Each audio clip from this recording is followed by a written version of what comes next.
Another real feature of our cultural moment when it comes to sexuality, and I think this is a really critical thing to understand as we go in and prepare our students for this, is delayed singleness. Um, the average first marrying age right now for men and women is almost 30. It's way in the late 20s, almost 30. And that changes things. I mean, just from a human perspective, do you remember life in your mid-20s? Remember how hard it is to stay pure? How hard it is to protect and honor the behavior that God asks of us when it comes to sexuality? You remember how hard it was then? And now, I mean, this is just really different than any other culture. I mean, it used to be people were getting married in late teens and then early 20s. And now, if you're talking to a teenager about sexual morality and how they should behave, you're asking them to honor those rules for another 15 or maybe 20 years. That's a really, really, really long time. And that creates other kind of cultural factors. One of the complications of delayed singleness is understood in terms of economics. I know it can sound crass to talk about kind of sex and the sexual marketplace in terms of economics.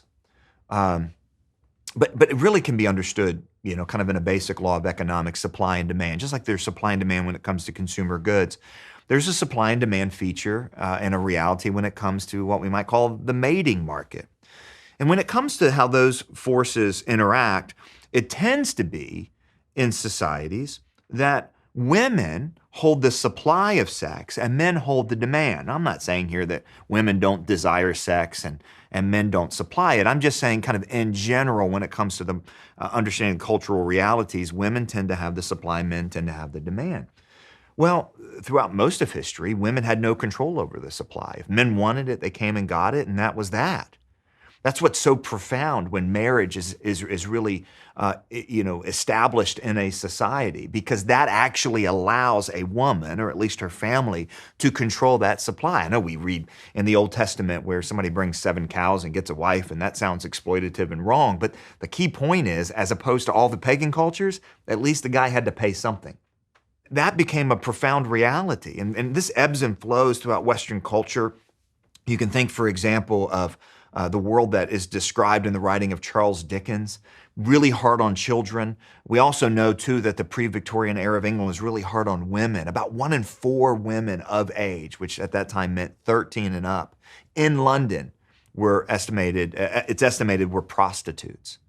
And then you have the Clapham Group and the reforms of Wilberforce and his colleagues, and suddenly the Victorian era, which of course we now look back on as enlightened moderns, and we call that, prudish, and how, sexually restrained they were and how harmful that was. Well, what it actually did was help women, because men have the demand. They come and they say, this is what I want. And women said, okay, you have to talk to my dad first. And you have to put a ring on my finger. In other words, they were willing, because they held the supply, to determine the price. Now, what happens when the market is flooded with supply? When the demand is high and the market is flooded with supply, well, then the price tag goes down. If there's a high demand and the supply you can keep the supply rare, suddenly the price goes up.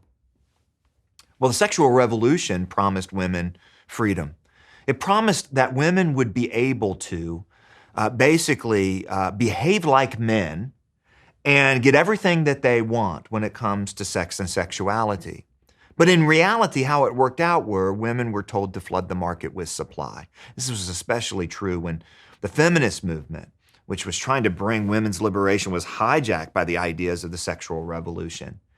And what happened when the market is flooded with supply is that sex became cheap. And in the middle of this, something else happened, which was competition. That's pornography, where pornography starts in the 60s as a small multi-million-dollar industry. And today it's a multi-billion-dollar industry where men can have their demand met without actually even appealing or having to win or woo a woman, not even having another woman in the room. And now we add artificial intelligence and chat GPT and all the more creative ways that we're advancing pornography in some form or another. And suddenly men can get their demand met. And in order for women to compete, they actually have to behave like the porn stars that are on TV. And this is what we hear from 20-somethings. This is what we hear from older teenagers, the pressure that young women feel to play the game in order to get what they want, which most of the time is relational security and companionship. That marketplace, the economics of sex, and this is something that Mark Regnerus at the Austin Institute has really written a lot about, really has proven what is one of the great myths of the sexual revolution, is that women were promised autonomy, and what they got was essentially exploitation, where men are now still fully in control of the marketplace.